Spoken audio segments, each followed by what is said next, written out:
Hey there everyone and welcome to another Neo Monsters video. Now this footage is from February, which is a couple of months ago now at this time recording, and it's from my time when I did Ultimate Challenge and I actually managed to get my first ever first place. So this footage is sped up to ×2 because there are lots of battles here and it would have been half an hour long if I didn't like that. So instead we've got quite a few Ultimate Challenge matches at 15 minutes. And I just wanted to talk through so you can see a few different battles and what my team is doing. You'll see a few different strategies involved in my team, and just generally I'm going to talk through some of the decision making that I made. So the team revolves around mainly Aura Dragon and Death Revenge, which is something which a lot of people use. It's proven to just be the strongest strategy as time has gone on. It's what I was using way back before it's popular. I sort of thought, this seems like it's a really solid strategy. Before then, people used to use Gold Tail, and they would sleep lock with Gear Tyrant or with Emeraldius to then slowly kill off the enemy team. Emeraldius was a bit more controlled, but a bit slower and somewhat unreliable. But anyway, Aura Dragon with Death Revenge is the way to go. Now, there are a few additional things that are in these battles that in my team, that other people don't use so much. So one of them you can see right here is Blaze Bones with Shiva Dragon. Together they keep the team alive extremely well, and that Revolutionize is so good for dealing with the enemies. Now in this particular battle I messed up. I damaged Aura Dragon a bit because I have Revenarchians coming in, and generally I take down the Aura Dragon with Revenarchians. It's a very reliable way of taking it down. In this particular battle it didn't work out well. So my Revolutionize actually then couldn't put Aura Dragon to 1 HP because the Revenarchians hadn't killed it yet, so it didn't go particularly well. But anyway, we're just seeing this particular battle. You can see the Revenarchian finished it off there. So that's one combo there between Shiva Dragon and Blaze Bones that works really nicely. You've also got Revenarchian I have right at the beginning, and I tried to make that die as many times as possible because each time it dies I get the Nox Egg, and so I end up having sort of two monsters going on in my team. Well, it goes back and forth, and each time one dies, I get another Revenarchian at the back of the team. As they die, the Revenant Slash increases in power. It starts at 10,000 for one death, and it increases by 10,000 each time. So even at this stage, this very late stage, it's about level 2,000 here, you can actually kill off the enemies after a few deaths. When it starts two-shotting, then you can actually kind of get there.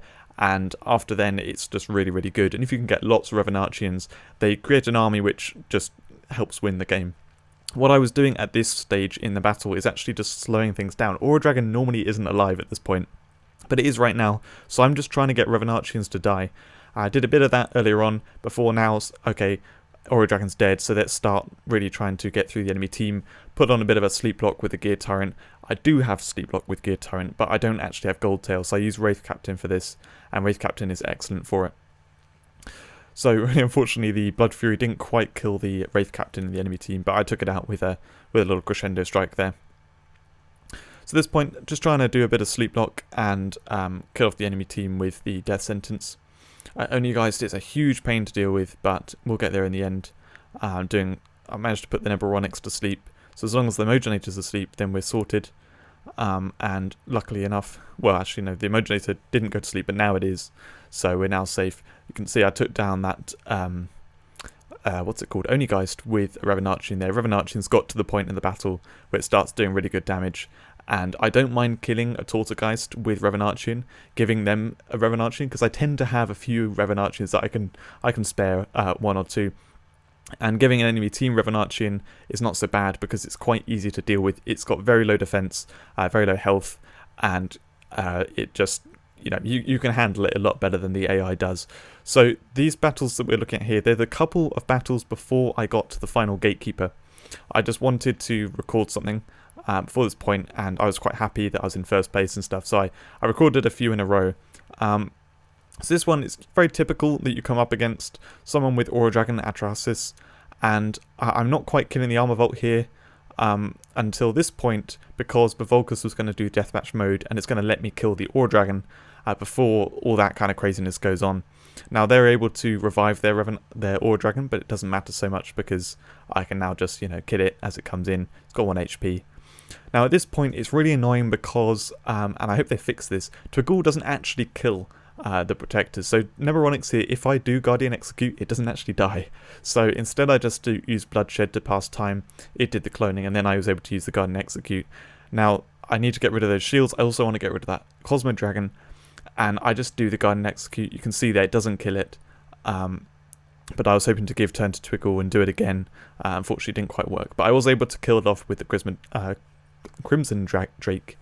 So now we're at an annoying stage. All the enemies are shielded, but I have still got Aura Dragon out, so it all should come together.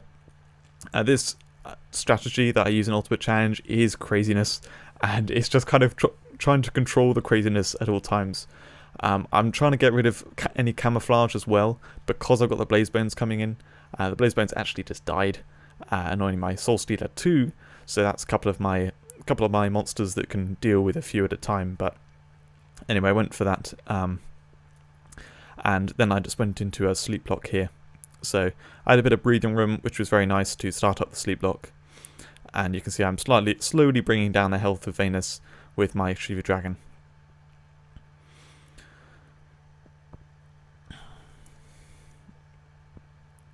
So Venus getting quite low on health now. Just dealing with the last few monsters here. And really annoyingly, I somehow didn't notice that Tortogeist did protect. So I messed up and kind of had to pull this back a little bit, because that Neburonix is going to be a problem now. I hate this kind of getting locked into this at the end, but this is where Twiggle actually comes into play very nicely. So I bring in Twiggle using the, well, I'm going to use it do it in a second. I bring in Twiggle by doing Vile Rage on Crimzes, so that stuns the enemy team, which then means I can kill that Neburonix, that new one, and then it should be under control from here. I've got another Twiggle in my reinforcements as well, so we're able to get there in the end, despite my mistake. I should have really killed Tortogeist with something else and kept my Shiva Dragon in there. Shiva Dragon's also really good for dealing with Death Revenge, because if you have whole ground around, then the Death Revenge hits something on a team, but then you can HP share. So this next battle is the Gatekeeper, which this is obviously my first time meeting the Gatekeeper, and this is probably the hardest Gatekeeper we've ever seen. It's just crazy poison stuff, and I get absolutely annihilated. So start off, it of course does the assassinate on my Aura Dragon, and then the poison from Mulissim entering hits my Aura Dragon. I mean, there's so much poison in the enemy team that anything revived from Aura Dragon probably won't help. But yeah, we're just got to try and keep poison off my team, use that Bavolcus to hopefully get rid of them, but the assisted Blaze takes out my Bavolcus, and then it just, keeps sweeping through my team. So I've got the Death Revenge around, which is always kind of solid, but there's so much just killing power on the enemy team that I just can't deal with it at all. I'm down to my sort of sleep block end. I mean, I've got Blaze Bones. I try to set up the Blaze Bones here by doing as much sleep on the enemies as I can, but I don't manage to put them to sleep enough. So I can't really get to that Blaze Bones. I try to kill the Oak Thulu around Alborebratus, but that doesn't work. And so then that's it. They've just killed me off. So this was coming back to this, and I think this is interesting to look at to see how you can then build to beat something like this. So this is a failed attempt, and it's mainly failed because I didn't realise Mulissim was going to come in and poison my Angel Line here at the beginning, which meant my strategy that I planned to do didn't really work. But the general idea that I had to go with for this battle is just embrace poison fully. Now I have Magatsuo, which has the toxic shock bomby thing that it makes, the Magatoid. I also have Atlan Tyrant, which has Epidemic that can potentially kill all the enemy poison monsters. And then obviously I have Bavolcus, which can quite quickly do the deathmatch mode and deal with the field there. So there's a few things which you can do to clear out a lot of monsters, and then if you have Death Revenge with the rest of it, it should work. That was my plan here. So you can see me going with the Magatoid, and I'm just trying to think, okay, was it worth saving my Scorpionics? Not really. Let's just get rid of that, because the Black Titan's going to poison everything, and I'd rather save everything rather than just one monster with my Absorb Poison. I can only use that once. So create another Magatoid. This was when Magatoids were faster. They have been slowed down since, I believe. But anyway, so the Black Titan couldn't actually do anything there, so it just retreated. Just pass a bit of time to get to the Magatoid. I do the Absorb Poison at this point to save my team. Skip and lose the Blight Bomb. Not only doesn't get the Onyxia, but you can't really deal with that. Now, the Nectarian's going to be a huge issue. So I'm thinking here for quite a long time, trying to work out, okay, how do I deal with a Nectarian? I'm going to try and do the double Poison Chomp to get rid of it. but unfortunately it's not going to do quite enough damage. Also, I didn't anticipate there that the Magatoid would get knocked back, which is really irritating. So the Nectarian doesn't die, there's another Nectarian. They come in and clone so quickly. I gave turn to my Atlan Torrent to try and get it to that 100 seconds faster, and I've passed exactly 102 seconds, so now I'm really counting on trying to get to Atlan Torrent, and whatever they kill is just, I just got to deal with it. There's some Death Revenge around, so that's all good. That's going to help me out a bit. So at this point, I have to skip, and then really annoyingly, the Nectarian kills my Atlan Torrent before it gets to do that, so I just do a clone with Freeze Nix. We've got to hope that things line up, and luckily enough, the Blight Bomb comes in so it can deal with Nectarian. Now at this point, I have to do another clone, and then I just have to kind of accept whatever happens here. The Poison Storm works. Really annoyingly, hits 2 Death Revenge, but both of them target Death Gazer. If they targeted 2 of the 3, I think I probably would have done it. So I got quite unlucky there at the end, and that failed it. So this is the attempt that actually worked. The slight adjustments to my team. So you can see there's Valzarane there rather than Angel Line. Valzarane just to help put a bit of poison on the enemy team and stuff, but it didn't really work. I've got Tigron in there as a good target for the Toxic Conversion, because that will stun the enemy team, and if my Death Revenge had taken out the Freeze Cobra and also the Scorpiogeist, then I could hopefully stun the enemy team a bit while creating the Magatoids.